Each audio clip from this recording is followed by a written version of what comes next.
Hi, everybody. It's Monday, and that means it's another week of Moohead Radio. I'm your host, the big and furry bovine. And we've got a small gathering here in the panel. We've got Tony the Calf, we've got Brian Bronk, and we've got Peter. And we're all kind of waiting on Derek to float on in. and anybody else who wants to talk about the aftermath of the Super Bowl, and you'll get the gist of the show as we go. I wanted to start out the program with the first. I've divided the show into little chapters today, and this is how we start. Do you believe Al Michaels is a jerk off? Yes. All right. It's what can I tell you? I commented on Tony. Didn't I comment on that as soon as he fucking did it? Yep. I mean, how is that a? So today, We threw him out.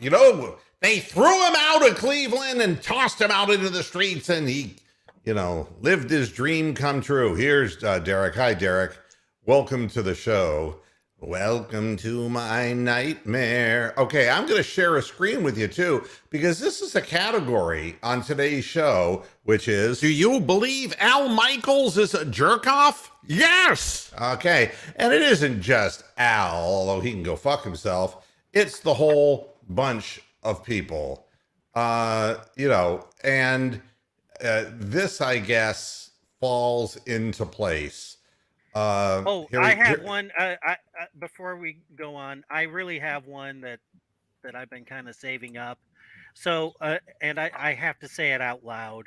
Al Michaels decided to lie through his motherfucking false teeth. I hope he gums his fucking mind out on OBJ's balls. Well, that was worth interrupting. Well, everybody's got your shit. All right. So now this is what we have. Whatever you say, Brian. Adam Schefter, the man, the myth, the legend. Now, somebody has to explain this one to me because it's absolutely bizarre. But and to those who said it couldn't be done, this was a tweet that Adam Schefter put up with Matthew Stafford and Odell Beckham Jr. being hoisted on the field after the Super Bowl win, and looking on Jarvis Landry and Eli Manning and Calvin Johnson. All right? What the fuck does that even mean? Well, I'll tell you what it means, right? Because that's what everybody was asking. It's like, well, geez, I mean, who the hell said that Eli Manning said that it wasn't possible that they could do this? Or that Jarvis Landry. That isn't the point of the tweet. He got it off, but you can never get it off quick enough. You know what I mean? This is the NFL, and you know that Adam Schefter is the ultimate inside guy, right? He's an insider NFL guy. This is a way of saying to all those who said it couldn't be done, the Browns, the Giants, and the Lions. The Browns, the Giants, and the Lions. Even though Eli Manning has 2 Super Bowls. Yeah. But you look at the teams who are the most forlorn in the media's eyes to fit their motherfucking narrative. The Browns, the Giants, and the Lions. Oh, my. Yes. That's what the tweet meant. So I can get this off of, it's Roxanne on your thing now. Pull up the red light. What in the hell happened there? Your camera went off. What? Did my camera just die? Yeah, but my camera's dead anyway, so Yeah, everybody's dead, apparently. everybody's Wow, dead. I want to see what happened here. Except for Derek, he's just stoned. That's How am I supposed to do this? It's just on cloud 9, right? God, this is weird. I'm trying to there, but and I don't Now know. it's bigger. But me, I can't get myself on the screen. God, it looks like Angela Davis on acid. Yeah, I mean, I don't know how this happened. Honest to God, but I know how Epstein felt all those years. I'm gonna jump out of here for just a split second and see if I can get this back. Even. So I'll be right back in just a minute. Bye. What? This is a clusterfuck, isn't it? So Derek, Derek, have you Welcome to a Monday show. Derek, have you come down from Friday night? Yeah, but I'm back up again. Fucking right. day I've had. I had to. Oh, Mr. Moohead is back. Yes, I am. Living All color. right, good. I don't know what the hell happened, but all right. So then you have Al Michaels and you have Adam Schefter. Okay, these are people who just are literally spread ass cheek for the NFL, right? And, 100%. And then you have Terry Pluto. Oh boy, no, what's he done? Oh no. I'm going to quote his article. Oh. A player discarded by the Browns was Austin Corbett. He was the team's first pick in the 2018 second round by John Dorsey. They actually took him in front of Nick Chubb, selected 2 picks later in that round. True. He was a left tackle at Nevada, and the Browns thought he could play guard. In 2018, he was a backup, played a total of 14 snaps. In 2019, he played in 3 games, 11 total snaps. Then they traded him to the Rams for a 5th rounder. The former coaching staff didn't think Corbett could play. He became an immediate starting guard in LA and has started 40 consecutive regular season games in every snap in the playoffs, and they couldn't run the fucking ball! Oh, you scared the dog there, just man. had a fucking heart attack. Yeah, you scared your dog. Come here, boy. I'm not mad at you, puppy. Sorry about that. He's like, I'll have to watch the fuck did I replay. do? He's like, what did I do now, man? I didn't mean it, whatever it is. He thought you just got bombed. When I shit in your bed, I didn't mean it. Okay, little guy. Oh, is he back? Oh. Yes, he's my best friend. He's just hold him up. You haven't held the doggy up for a while. I'm not gonna. With my bad back, he's more than a holiday roast. I mean, he's him up, man. So you can put Terry Pluto and his masturbating urges right up there with the best of them, and then you have. I mean, then you have this glorious headline from Mary Kay Cabbage Head. Odell Beckham Jr. couldn't finish the job, but proved en route to a Super Bowl that his bad Browns years weren't his fault. Well, thanks, Mary. All right.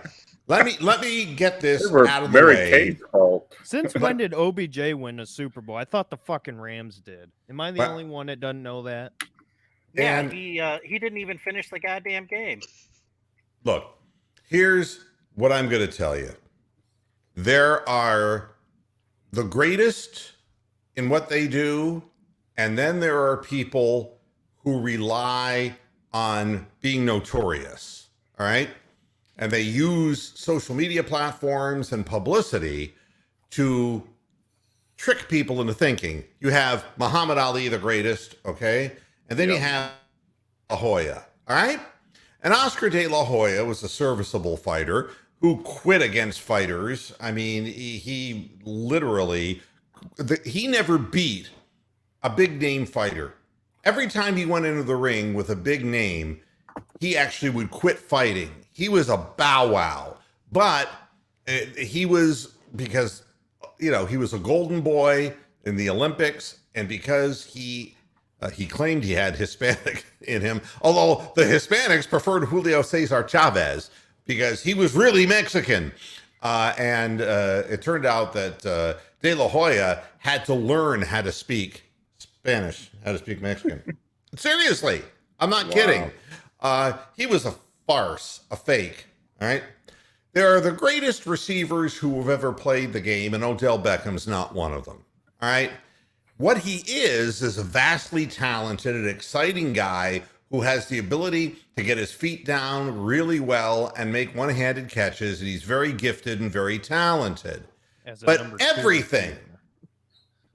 everything that has happened to Odell Beckham is Odell Beckham's fault. Yep. Right. And the reason is because I sat there, and when he, tore his ACL and he was coming back from that injury, he came back to prove on social media by running as fast as he could on treadmills. Do you remember this? Yes. Yep. And you're not supposed to be doing that shit. All right? His need for attention is greater than anything else in the world. And he can cry because the ring, not the experience, because he did nicely for two catches that he was in the game for. But after that, he was a spectator. But he got the ring, and that's the thing. But I can't just sing. You know what really pisses me off with this? He keeps saying, oh, this was God's plan. Yeah, I really think it was fucking God's plan for you to get traded from the Giants, become a little bitch in Cleveland, and have your daddy and LeBron get you the fuck out of here, and then choose LA after nobody wanted your ass in the trade market and in the fucking whatever you call it, the waiver fucking wire. Nobody wanted you, and you chose the fucking Rams. Congratulations, you picked the right team. You didn't do jack shit. You didn't earn jack shit. So fucking tired of. He's such an attention whore that he thinks it's not the That's Rams what it's about. winning the Super Bowl. It's OBJ won the fucking Super Bowl. Aaron fucking Donald single-handedly ended that game, and you don't fucking talk about it. And Cooper Kupp. Exactly. Why are we talking about OBJ? And I'm not saying and this that's show, the I'm saying reason. other The same shows. reason we talk about the Kardashians, the same reason we talk about Kanye, the same reason that we had to sit through. And boy, this is gonna be. Well, I'm gonna save it. I'm gonna save it for later. Okay, because I want to finish each of these subjects. Let you down. Here's the deal. It's all about attention. And he rehabbed that injury in such a way that he didn't give himself a chance to properly heal. And all you have to do is go back and look at the archives of this show. And I was telling people, it isn't that he's just not trying, and he was not really trying in Cleveland, but every time he would dive for a ball, oh, his shoulders, his legs, and, it was like Irv Cohen. Oi, could somebody give me a hand off the ground? I've fallen and I can't get up. Oh, straight testicle. He was hurt, has been hurt, and he was a bad investment by the Browns. He was non-compliant with the wishes of the organization. He's a me first, attention on me, look at me guy. And the Browns would have been better off without him before that. They should have granted his wish to get him out of town before that. This is what was going to happen anyway, because his goddamn knee was going to get torn again. Mm-hmm. It was just, if that's all it took, it was right on the edge, baby. And whether that means, and it usually means that, yeah, you rehabbed it wrong, because I went through a knee replacement. I know what you're supposed to do. I know what you're not supposed to do. And, there are some people who don't have major inflammation, others that do. And he's sitting there running as fast and as hard as he could in a straight line because he was told you got to build up strength. But in a way that he has to show the world, this is what's wrong. It's his Achilles heel, except it's his ACL. So that's all I have to say about OBJ. It was in New York where he wore out his welcome, in Cleveland where he wore out his welcome. And it's nice. He's 30 years old and he has his ring, and now he's torn his ACL again. Am I happy that he tore his ACL? No. Does it matter to me? No. Does he matter to me? No. Did this football game matter to me? No. I was just a spectator watching the game. And to me, when he said it was God's plan, I kind of snickered and said, maybe it was. Maybe it was God's plan to humble you, to get you started, get you all hot and bothered. Then you had to sit, other people win the game. So who knows? But I do know that it's, we go now to, here we go. Chapter 2, what actually happened in the game. Okay. This one is much easier. A game of two halves. Whatever they dialed up on the defensive side in Los Angeles prior to this game was the absolute wrong thing. All right? By sending Von Miller outside and I'll tell you something. We play Cincinnati twice a year, and I can't count the number of times that Joe Burrow, when he can't find his receiver, will run up the middle and get the necessary yardage. All right? Can't tell you how many times that happened. And rushing wide opens the middle right up. And he did it in the first half. And he, that is his ultimate bailout on a lot of these third down must converts or fourth downs, is that if he won't find anybody open, they go into a heavy, press coverage, and the middle opens like the Red Sea, and he runs and he slides and he gets the first down. All they did in the second half, somebody was thinking, is they said, something, maybe it would be smarter, rather than outside rushing this guy, what if we take Price, the right tackle, and confuse the bejeebers out of him and run a stunt where Von Miller just comes inside every time instead of outside? Ball game! It was over. Yeah. He kept getting sacked. And Price was like, oh, gee, Tennessee. I mean, he couldn't figure out what in the hell was going on. He couldn't play off that stunt to save his soul.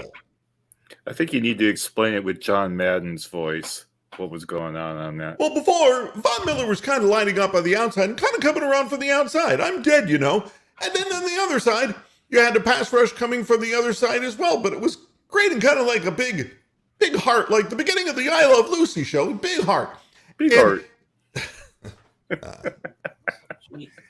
Yeah, and they were just kept running the stunt over and over again on the clear passing needed to get the yardage kind of plays. And immediately we saw Joe Burrow become a sack of shit. That's right, because with pressure in his face, very different guy. Now, it only tells me one thing. Any quarterback, and I think Joe Burrow is going to be great, okay? Don't get me wrong. Any quarterback who is deluged with defensive linemen in his face is going to look like a pile of shit. If you don't believe me, for all you, well, Matthew Stafford finally did it. Yeah, but did you see? When OBJ went down and Higbee was already down, what happened? Higbee. Yeah, and I didn't even know that they could reconstitute Thomas Jefferson after signing the Declaration of Independence on the field. That guy was invisible. He caught Donovan Peoples-Jones disease right on national television. When he was forced to be the one, or even the two, because Kupp was still in the game and he's the one, when he was forced to be the two, he couldn't help at all. He had no separation. He couldn't beat linebackers. It was too big for him. Gee, sounds like DPJ. And that's right. And what you have then is Matthew Stafford back there. And the same, he had Baker Mayfield syndrome. Yeah. It's like there's no separation. 2 of 6, just like that. Bing. I mean, turned into a pumpkin. All right. Yeah. And I did call the 2 interceptions by Matthew Stafford on Friday. Yeah. You know, I think that, and I got nothing against Matthew Stafford. I really don't care about the game. I'm looking at greater truths and how it relates to Cleveland Browns football. And if you're going to sit there and tell me, oh, you know, Joe Burrow, he's cool, Joe. He's just like Joe Namath. He sure is. He's off to a career with no knees. Yep, exactly. What was it? 9 sacks in the Tennessee game, or was it 9 sacks in this game? 9 sacks in the against Tennessee Tennessee. game. And this time he was grabbing his knee. Yeah. I think if it was a regular season game, they would have pulled him 100%. Well, and this is a game on turf. This is not a game on grass. So, and people in the chat room, you know, a better word, Rick, is exposed. Yeah, he's not good in one-on-ones. Everybody looks at the Cleveland Browns and says, it's Baker Mayfield. It's Baker Mayfield's fault. You got to give him receivers. You got to have guys who have separation. And you saw how the game radically changed. Now, Joe Burrow had all of his separation guys. He had T. Higgins, who gets separation by twisting face masks and catching them that way. Which that was a shame, wasn't it? absolute worst, most obvious call that an official could make. Literally jerked his face mask and threw him in an opposite direction, like Ramsey, who is a quality corner, one of the best, if not the best in the game, is suddenly going to change directions and fly out of bounds. And it killed me that And they they don't didn't even review it. They just rushed and did the field goal and just, he got it, touchdown. It's the fact that they didn't call that shit, and then what? 4th quarter with 2 minutes left, all of a sudden, oh, he touched you, flag. Same thing over and over. Like, to me, be consistent. Well, yeah, and that's true. There was no consistency because there were no calls in the first half of any measure whatsoever. And then for it to get that way at the end was Except mighty fucking strange. Vernon Hargrave's dumbass running on the field with. I know. I mean, it's just totally just an absolute total lack of discipline. How does that happen? I mean, who would allow that to happen? So what really happened in the game was the one big change on the defensive front, which turned Joe Burrow from Joe Cool into Joe grimacing in pain on the ground and rolling around like a Pentecostal. That's what happened. And you take that away from the Bengals, and what do you have? You have Zach Taylor. All right? Yeah, you have a 4-12 team if you take away Joe Burrow. Well, what you have, if you neutralize Joe Burrow, you don't take him away, you neutralize him, then it comes down to Joe Mixon, who averaged 4.8 yards per carry, saying, why am I not even seeing the ball? And it's like, in all of these plays where we need short yardage, why?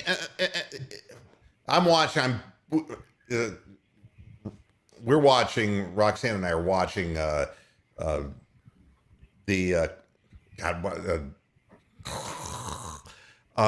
in the City, the early years of Sex in the City. I was going to make the Charlotte face. The Charlotte face is whenever anything is like disturbing to her. I mean, Joe Mixon had to wonder. It's like that game came down to a 4th and 1 play. Who called that play? That was terrible. And what was the play? I mean, so that Perini, is that his name? Perrine. Samaje Perine. Perine, yeah. Yeah. And then they're just going to dump the ball off to him. But again, somebody kind of broke the timing of the thing. And Burrow is being dragged down. He tried to throw the thing, But what kind of a play call? They had 2 timeouts at that point. They could have used a timeout and said, okay, we really got to get this, you know? And it would have left them with 1, but all they needed was a field goal, and their field goal kicker's automatic. Almost broke the record. Well, and you're going against Aaron fucking Donald and Von fucking Miller. Yeah. What made you think play action with that play, with that time left? They know how big of a moment it is. Those guys are superstars. What made you think that they weren't getting through? Insane. Yeah. And so, again, what really happened in the game is that they rely so much on Joe Burrow. I'm wondering if Burrow called the last play. I would try to research this. I couldn't find it, but it seemed mighty odd to me that was that. And that they never, and it was the Rams who couldn't run the football. The Bengals were actually able to run the football. And it just seems very strange that the way they were pressuring and really just driving at Burrow and focusing on him. I mean, if he can't dump off a little screen pass or a little pass on the flat to Pirine, if he can't do that, it doesn't have time, then shit, fuck the passing game. Then something's light on the line that you can run through. And, you know, at that point, the game's lost. Zach Taylor coaches his teams into close games. And again, Cincinnati Bengals fans, I have nothing against Cincinnati at all. I went to college outside of Cincinnati in Oxford at Miami. I have nothing. I spent a lot of time in Cincinnati. Newport, Kentucky, on the other side of the border is an asshole. However, well, I'm just telling you. And back when I was in college, there was the Brass Apple that was called the Brass Ass, and it was basically a strip club, and it was disgusting. All right, but everyone had to go there once just to realize how lucky you were that you wouldn't get one of those diseases. But Cincinnati itself, I saw a lot of things in Cincinnati. I saw Olympic boxing trials in Cincinnati. Concerts in Cincinnati. A nice town. Nothing wrong with the city at all. But in the end, when all was said and done, they had multiple opportunities to ice this football game. They had multiple possessions where they could have increased their lead, and instead, their quarterback got sacked. I mean, it was like he had been sacked 7 times, and 6 of them came all in this short period of time. When somebody jammed a cattle prod up the ass, of the defensive line. I mean, it was another close game, and he don't win those close games. And if people want to talk about the Bengals being a potential dynasty, not with this coach. He's coaching too many close games. And as the Browns found out from last year to this year, it doesn't always fall your way. Cincinnati should have won this Super Bowl. And the whole city in their heart knows it. Joe Burrow knows it too. Now they have to get an offensive line, which they knew they didn't have. But now it has robbed them of what might be the last chance they have.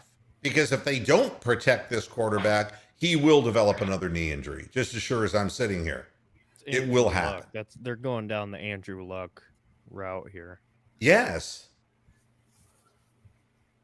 And again, I don't have, I flunked out of Miami of Ohio, but quite honestly, I don't know why Miami of Ohio is shit. Ben Roethlisberger went there. He is shit. But no, I met a lot of really wonderful people in Oxford. Good people. I worked at a radio station down in Oxford, WOXROXY. Good people. Nice people in Oxford. Nice people. People I roomed with. Wonderful guy, John Whitaker from North Canton. Wonderful guy. I mean, nothing but good times. except that I didn't go to my classes and I flunked out. But a lot of good times. A lot of good times. A lot of good-looking women, too. Good place. In that college, though, you didn't go to college if you didn't skip class and had fun. Yeah, I mean, that's part of the deal. And again, watching this game, I was thinking, really, are these the two best teams? And the answer is, that is the gist of what really happened in the game. Is that it wasn't so much that somebody reached out and grabbed it by the throat. Nobody had like this Tom Brady moment, where it's, better get Mako. It's Tom Brady. This one's over. Yeah. Nothing like that. These two teams were everyman teams. Any team on any given week could beat one of these or two of these teams. We did it twice. And that's why I say to all these negative Nellies who are only interested in criticizing the Cleveland Browns and their hatefulness toward the quarterback of the team, and I want to say this to calm that element of people. Baker Mayfield getting next year as basically a tryout is an automatic failed experiment. So shut the fuck up, fans. If you just want what you want, just let it play out, because there's going to be no time for him to work with any of the wide receivers that we draft. He's not going to have the timing. Any changes that they make that are material changes to the offensive scheme, because last year was kind of not very imaginative and it was rather redundant, he's not going to have a chance to do that much practicing with it. He's not going to be adjusted, and he's going to come out playing with a whole new group of strangers. I don't know what you folks are so worried about, because if Baker Mayfield can come back from a torn labrum, have no practice with guys, and come out and win next year, then I am going to send clones of myself to your home, and I will literally butt fuck your mothers. All of my clones will go out and ass rape your mothers. That's disturbing. It is disturbing. Multiple moo heads. Yeah. Just the multiple moo headedness is unfathomably disturbing. Giving double P all the more meaning. Actually, we went a long time in the show without having an ass rape reference. And it was just time. It was just time. We needed it. It's like Orson Welles. We would be like, there will be no ass rape until it's time. All right. That's a Parmesan wine commercial. Correct. From the 1980s for those who, now it was a simple game. That's what happened in the game. And the current changed, but nobody for a while was wresting control of it because the depth wasn't there. You could see whoever number 18 was, the wide receiver, Scaranow or whatever his name was. Skowronek? Skowronek, is that his name? That guy, there was no chemistry between him and Stafford. They were in a different zip code. You know who had an incredible game was that Logan Wilson from Wyoming. He was a draft pick from them, I want to say 2 years ago, especially early on in that game, man. He took it over. I thought if the Bengals won, I thought he was going to be MVP because he was just the best player, on defensively. He was pretty much the reason why the Rams couldn't move the ball on the ground at all. He was just hitting holes and knocking guys back.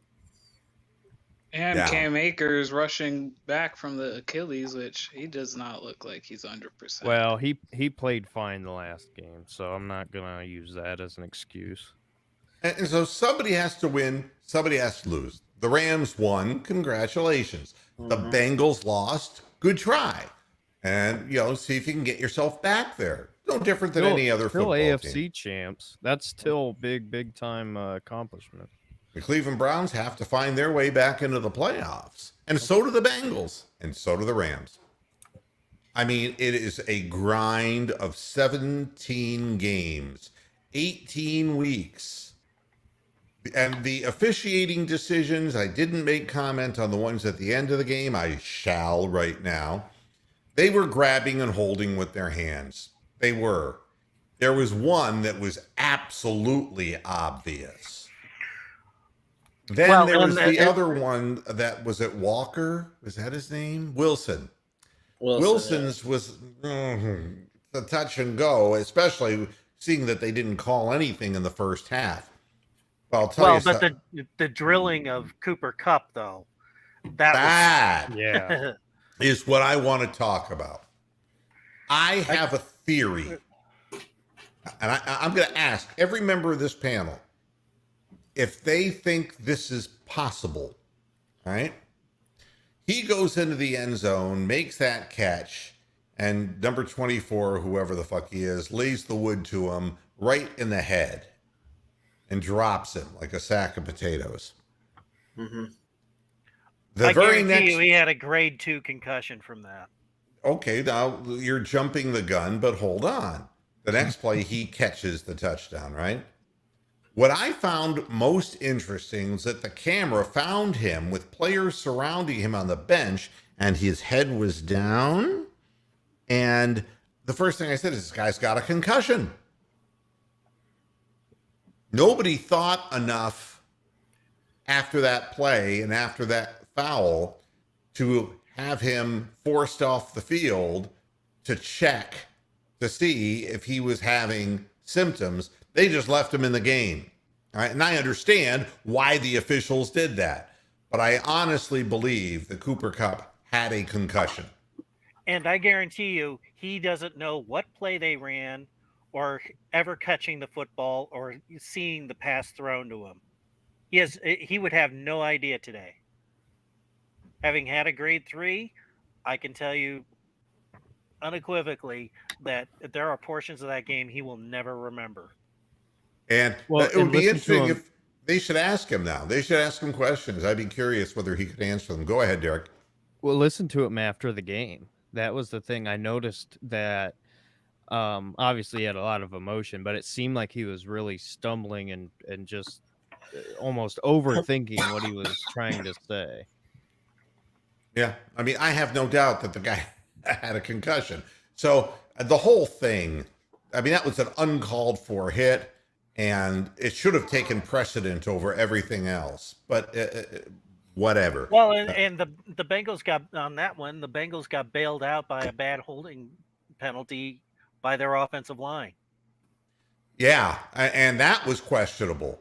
So I mean, a little bit weird. All right, here we go next. Chapter 3. Why didn't the NFL just drag Cosby out too while they were at it? All right, that is the next thing that really irritated me more than anything else about this game. I hate the NFL, not the product and the players. I hate the men who own these teams, the commissioner, the whole association of the National Football League. I hate them. All they have to do is hire qualified minority African-American head coaches, and I will shut the fuck up, except about the CTE thing. Got to acknowledge that too. But if you don't acknowledge CTE and you don't acknowledge that there are black coaches and younger black coaches, not retreads, no offense to Lovie Smith, he's got a job, good for him. But there are up-and-coming guys who will never get an opportunity with this group of owners and this league. And for them to put on a dog and pony show on Super Bowl Sunday was sickening to me. Absolutely sick. Yeah. I mean, when I saw them dragging Billie Jean King's carcass out to flip a coin. Yeah, that was so help me God. It's like, is there anything in this presentation, every goddamn shot that they had, guy in a wheelchair. So, I mean, it's like, well, what is this? Do you think that you can just sway people when moralistically you're bankrupt and you're fucking people out of head coaching jobs? Do you really honestly think that these images are going to be the lasting things? And then the whole thing just imploded in front of me with the halftime show that all of you were praising. Let me tell you something. It's not that I'm an old 64-year-old guy who don't know shit about the music. I was in my prime and owning radio stations and playing that music. There's a big difference between hip hop and rap. And you don't need no fat white man who's 64 years old to tell you that. And if you do, you are very ignorant. But the NFL believes they can just put a bunch of black rappers up on the stage, and that's diversity. And you want to know what else? They don't have a problem when the white rapper takes a knee. Oh yeah, Eminem took a knee. I forgot. I didn't even notice that. Colin Kaepernick took a knee and never was allowed to play again. Yeah, the Babylon Bee had a thing where it was really nice of Eminem to do an homage to Tim Tebow. Yeah, right. Yeah. I was vibing so hard to 16 years old, fucking jamming songs in the fucking arena parking lot, smoking heaters and drinking whatever the fuck I could get out of my buddy's car that I didn't even notice. Hi, Mark. How you doing? Yeah. I'm sitting there watching this going, you know what's amazing to me? Billie Jean King, who long before she really came out as being a lesbian, that everybody pretty well knew at the time. I think we knew, Moo. Billie Jean King is an historical figure because she fought for higher and equal pay on the women's tennis tour. Yeah.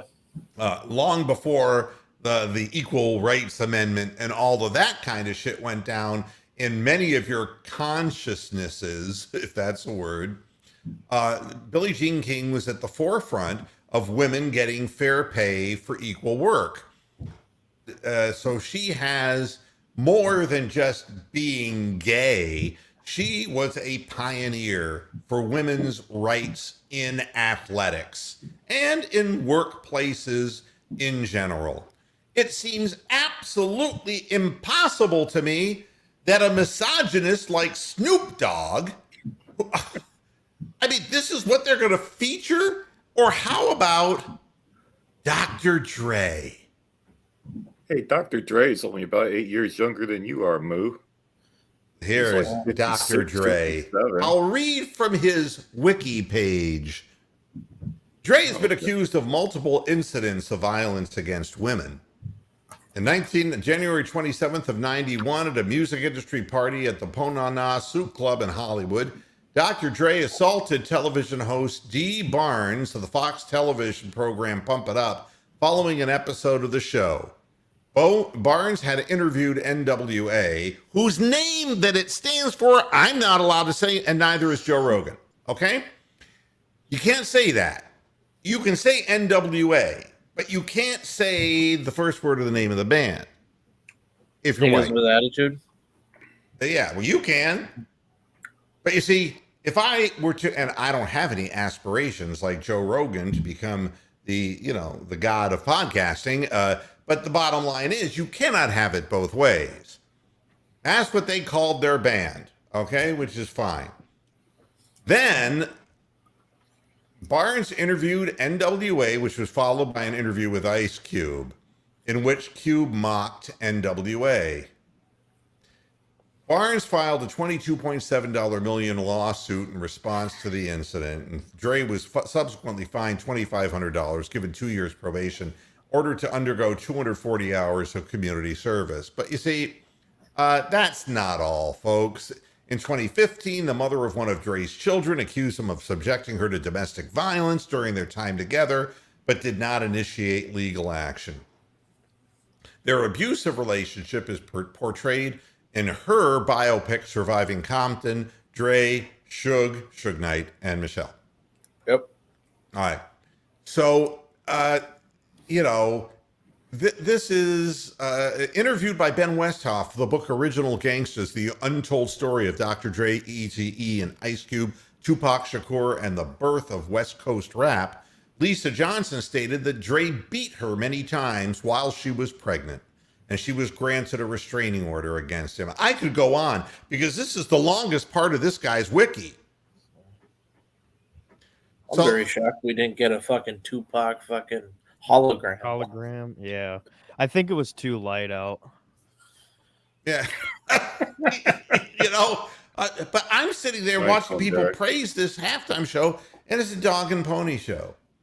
A guy takes a knee, the black guy, he never gets to play football again, and the white guy does. It's okay for the white guy to take the knee as homage to somebody we'll never allow to hit a football field again. But I think you should do... Fucking 50 Cent looked like he ate about fucking 3 KFC buffets. Jesus That was Christ. the everybody was How saying did they find 50 cents. suspenders that could lift his fat ass? Everybody was saying 50 cents now $1. That was everything on Twitter. That's funny. Now, somebody was trying to say something. Was it Bronk? Yeah, it was probably me. I think you should do Peter Ellis describing the coin toss with Billie Jean King. No, I got one better. Oh, you got one better than that? Okay. Yeah. Okay, here we go. We gotta get this going. Oh, Mary J. Blige, don't bend any further. Oh, it looks like you're going to snap in two. Oh, no, not the side-to-side dance, no. And heavens no, don't shimmy. And I like Mary J. Blige, all right? I like her. So, but this show was absolutely the ultimate dog and pony show, and all the league has to do is allow black men to coach as head coaches in the NFL and not fire them every 2 years so that then new white guys can come in. Well, here's a radical idea, Moo. Why don't the freaking commissioner resign and have a black commissioner? That would be diversity, wouldn't it? Yeah, for the owners. Could you imagine that? Oh my God.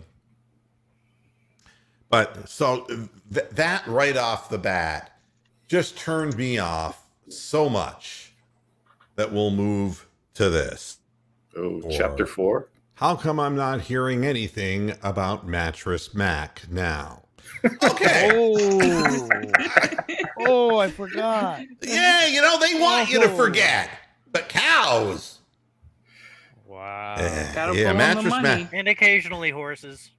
They said that Johnny Mathis was light in the loafers, but this guy now is $9.5 million light in his wallet. They say if you lose the coin, or if you win the coin flip, you lose the Super Bowl. Yeah, the last 7 Super Bowls. My uncle's a diehard Bengals fan. He texted me. He said, "What do I need to know about the game?" I said, "Root to lose the toss or to win the toss, whichever one it was." Bronk, you just said it. I forgot. Yeah, it was if you defer, if you win the toss. Yeah. Did Mattress Mac bet on Bengals money line, or did he go Bengals spread? Because they covered the spread. No, he went outright win. Outright win. Oh, he went on the money line. Oh, God. Yeah, ouch is right. And Rick, thank you for, that's great. Guys from Australia tuned in. That's awesome. That's very nice. Thank you for tuning in. Enjoy your Vegemite sandwich lunch, Rick. And I think I can agree with Tony. He choked on the last drive. The Browns would have finished that up for sure. There's tongue in cheek, yeah. but you gotta love it because that's the shit that Baker Mayfield's had to hear nonstop. Okay, right. And that's nobody's take about Joe Burrow today. That was the worst Super Bowl ever for Baker. Yeah, if you rewatch that last play, he had Burrow or he had Chase wide open. He just needed a second. Missed him. Didn't even notice him. Well, the thunder fell down. The fake Cavaliers fans who joined LeBron back the second time, and then when he left, immediately ran out and got Lakers jerseys. They're the same people. They're the same people. Quickly speaking of Cavs, did you see Jared Allen finally got the dude? Yeah, that was just broke before the show that Jared Allen, based on 47 different injuries, in this case, James Harden is not going to be able to play. That Besides he finally his ego that's fucking already bruised. Adam Silver just said, "Oh, all right, I guess it's in Cleveland, so we'll go ahead." Well, you know what, Tony? I did root for the fucking Bengals. So the only thing that's fake to me is what's between your goddamn legs. Yeah, but you know, I just so you can take your strap on and shove it squarely back into your asshole. Now, as for the fake Browns fans who rooted for the Bengals, I don't have a problem with somebody if they'd had a preference in the game, you know. But I don't say that, you know, I don't cheer for any other team but the Browns. And that is what my focus is. If there are fans who, you know, left town when LeBron left town, those people also, and there's a priority, like a pecking order. When all of my clones come out to do their job, yeah, it's raping. Yeah, that's right. They will all be visited. Yeah. I hate this. I hate this mentality. There's no rivalry between the Browns and the Bengals. The Battle of Ohio has been the suck bowl for 17 fucking Sam years. White's tried. God only knows. Yeah. He tried. Pittsburgh is Cleveland's only rivalry, and up until recently, that was a fucking straight ass kicking for 17 years too. Like, fuck. You know, I'll tell you a story I ran into, and you know, one of the things that I've got my YouTube on my smart TV set up so that it keeps popping up. The NFL Game of the Week. Remember those shows, Bronx? Oh, yeah, those were great. Yeah. Great music. 20 minutes. Yeah.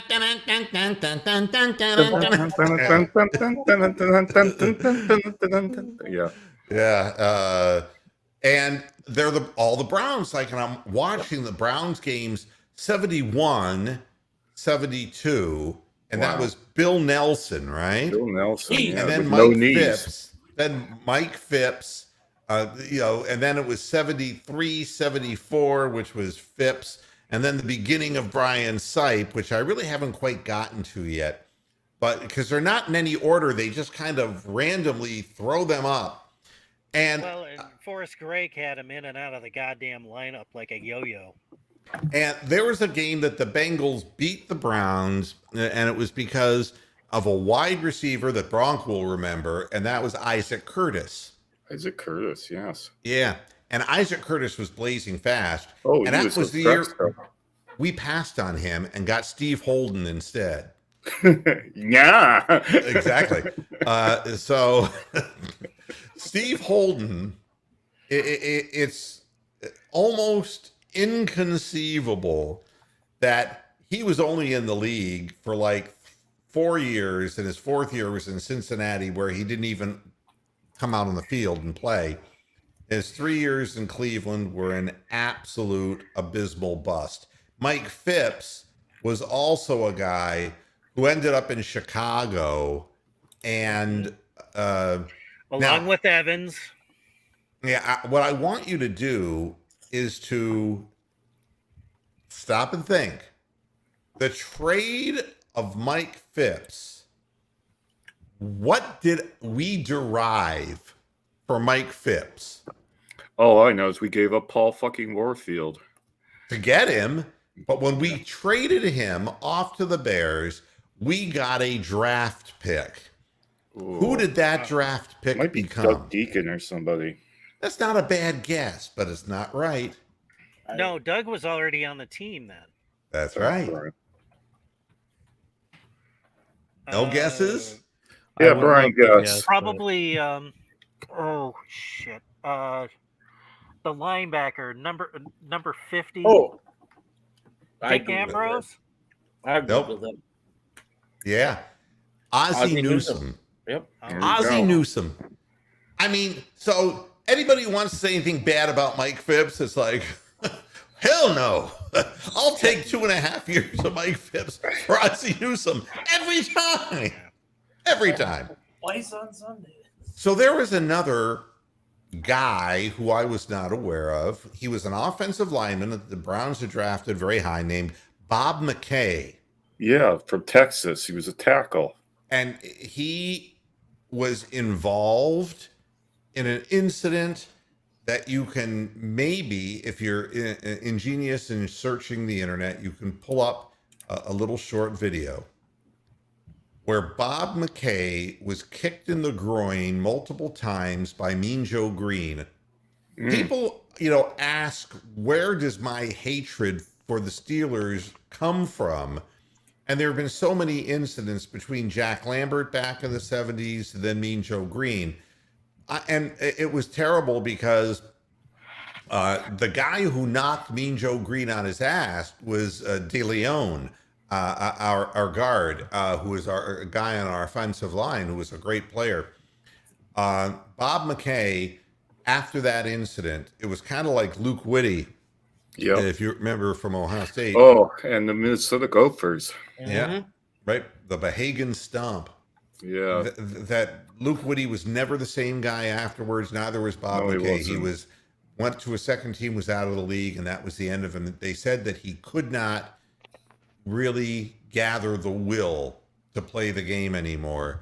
And of course, Mean Joe Green's in the Hall of Fame. This is the NFL, and there are things about the Steelers that I have absolute hatred for. The Bengals, nah. But here's a trivia question that relates to that incident with the Gophers and the Buckeyes. Yes. There is a Hall of Famer that was involved in that.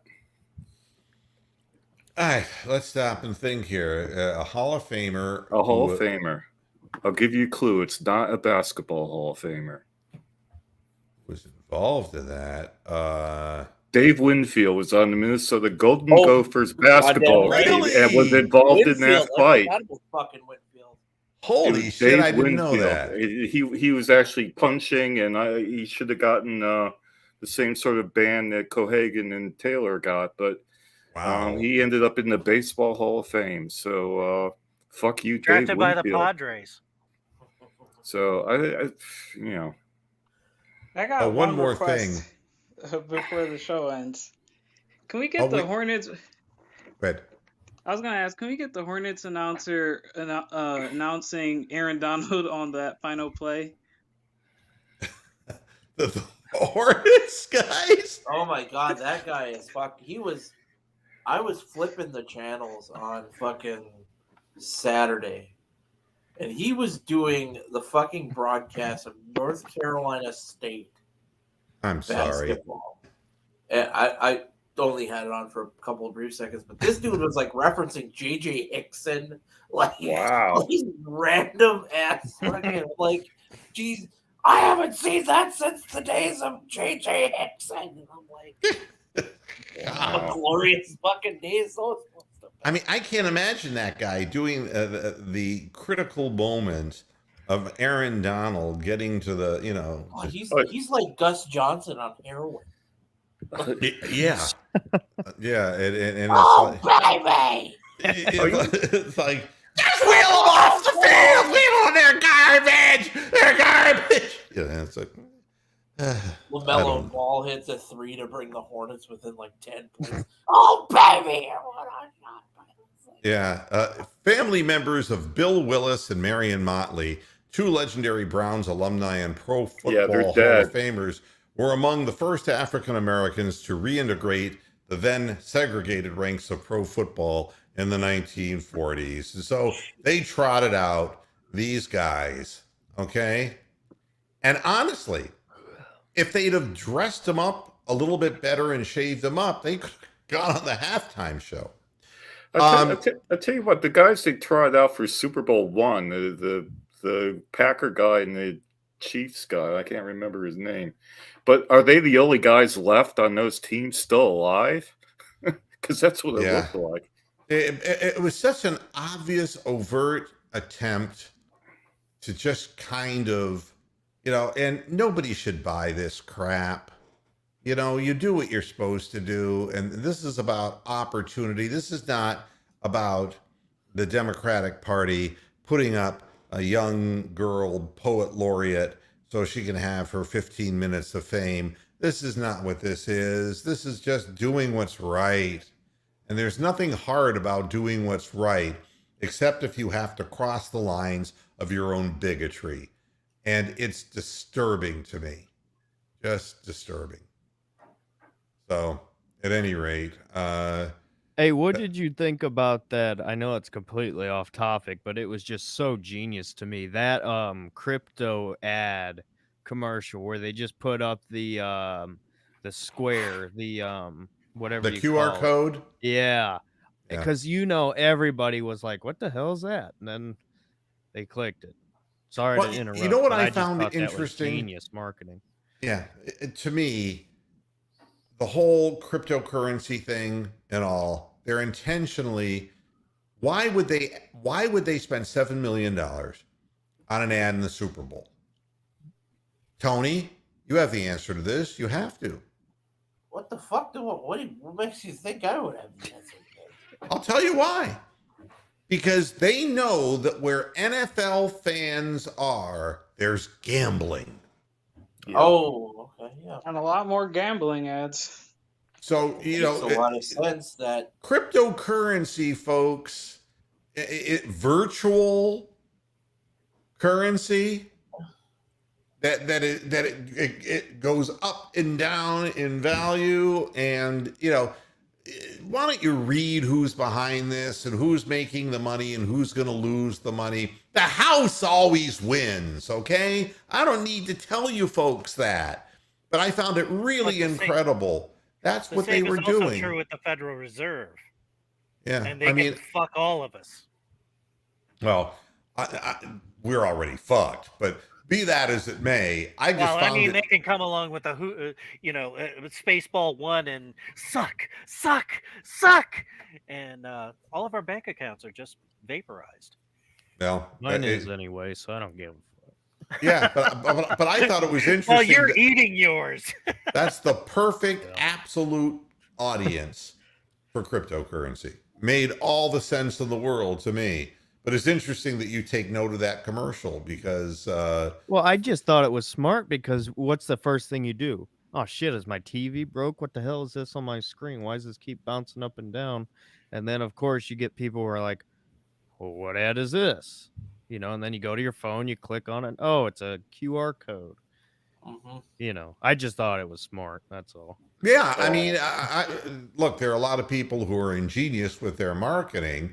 And the reason I brought up the Jim Mackingale, the guy who is, Mattress Mac, it sounds like he's a rapper. Sounds like he should have on the stage. Yeah. Sounds like he's gonna have a Netflix documentary. Mattress Max. Is that his name? Yep. Mattress. Yeah. Up there with Joe Exotic. Two crazy fuckers. Oh yeah, they're fucking rehashing that bullshit. But all they want is to say, look, this guy, he owns a mattress store and he can bet this much money. You don't have to bet $9.5 million, but come on out, bet whatever you want. Bet your child's education away. Come on, bring it on. We can handle it. What was the have you seen these children lately though, Moo? You're not really gambling a whole hell of a lot there. What was the thing? If you get the bet right, it was like free furniture or something. Yeah, he was going to buy back furniture. They said that would have cost him, I want to say a couple of $1 million, on a warranty of some sort. And today, Tony, not Tony the Calf, Tony Stone, no draft talk today because I got to get out of here and get off the air. However, there will be at the end of the week, and this is where we say to Derek, you're welcome here. because I'm going to be putting my nose into the internet and sniffing out what I can sniff out, and we'll be talking draft, and we've got 3 months to talk draft here. And free agency. We got 3 months to talk draft free agency. Yeah, and it does. By the time you're there, you're just exhausted by the whole process. But we have a basketball season to talk about now too, which is kind of exciting for people in Cleveland. And they play tomorrow in Atlanta, and then they finally get the rest that they need. God only knows. I can see the Cavaliers need a bounce back. Yeah, they looked rough against the Sixers the other night. Yeah, well, I mean, back to come back from 21 down against the Pacers in Indy, then you have to travel to your next destination and stay in a hotel. And, I give them credit. They came back in the third quarter to take the lead, and they actually hung around 6-7 points down in the fourth, but they just had nothing to draw from the well. The energy was just mistake. Yeah. I mean, very difficult, and they got to rest. You got what? After the Tuesday, I think it's 25 games left, 25 or 26 games left in the season. Close there. Yep. And for the Cavaliers, a collapse could take them out of even the play-in. To continue playing 500 ball or better will get them into the main draw. So there's a lot to look forward to, and we'll be talking about that too. But I guarantee you we'll be talking plenty about free agency and draft in the weeks to come. Thanks everybody for tuning into this edition of Moohead Radio. Plenty more to come this coming Friday, so join us then. Until then, hasta la vista, Pastor Heads. Good night. Enjoy it, Key.